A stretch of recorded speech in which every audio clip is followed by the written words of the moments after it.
আমাৰ ইতিপূৰ্বে জ্ঞাত সন্মানীয় আমাৰ মজিন্দৰ বৰুৱাৰ লগত মই ইতিমধ্যে ফোনত আজি কেইদিনৰ আগতে ময়ূৰ বৰগোহাঁইৰ জৰিয়তে মই কথা পাতিছিলোঁ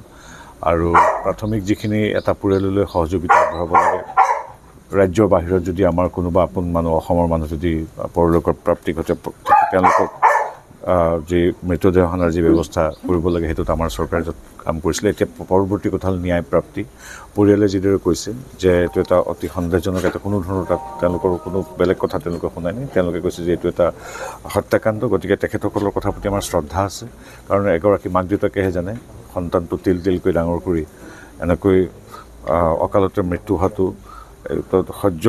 কৰিব পৰা বিধৰ কথা নহয় গতিকে তেখেতসকলৰ পিতৃ মাতৃয়ে যি এপিল কৰিছে সেইটোক আমি শ্ৰদ্ধা সহকাৰে লৈছোঁ আমি মুখ্যমন্ত্ৰী মহোদয়ৰ লগত কথা পাতিম আৰু কি আছে আমি কেনেকৈ কি ন্যায়সংগতভাৱে আগবাঢ়িব পাৰে তাৰ ব্যৱস্থা কৰিম আৰু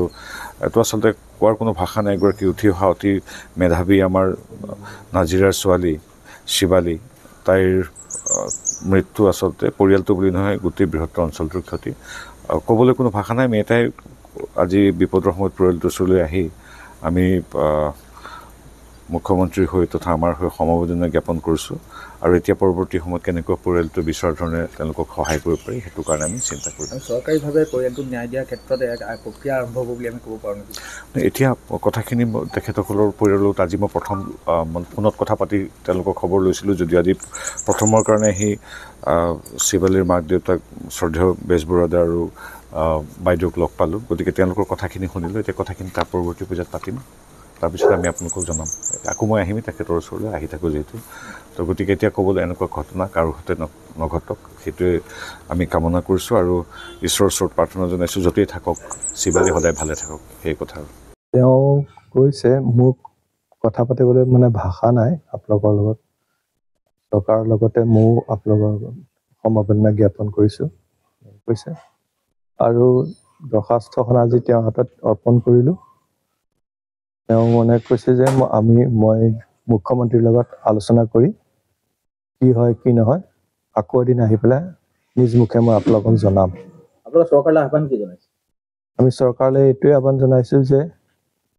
মোৰ ছোৱালীজনীয়ে এটা সুন্যায় পায় উচিত ন্যায় দিবৰ বাবে মই চৰকাৰক আপোনালোকৰ যোগেদি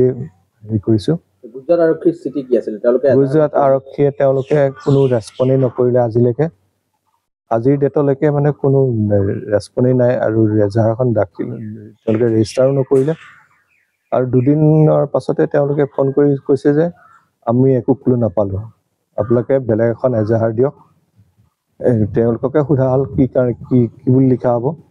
যে মেণ্টেল হেৰাছমেণ্ট কৰা হ'ল তাই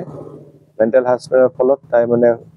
সহিব নোৱাৰি পেলাই ওপৰৰ পৰা জঁপিয়াই দিছে বুলি আত্মহত্যা কৰিছে যিজনে হত্যা কৰিছে বুলি আপোনালোকে অভিযোগ তুলিছে তেওঁলোকক ৰক্ষণাবেক্ষণ দিয়া বা কিবা ধনৰ লেনদেন হৈছে বুলি এটা গোচৰ ওলাই আছে হয় আমি মানে বেলেগৰ মুখৰ পৰা গম পাইছোঁ যে তেওঁলোকৰ মাজত মানে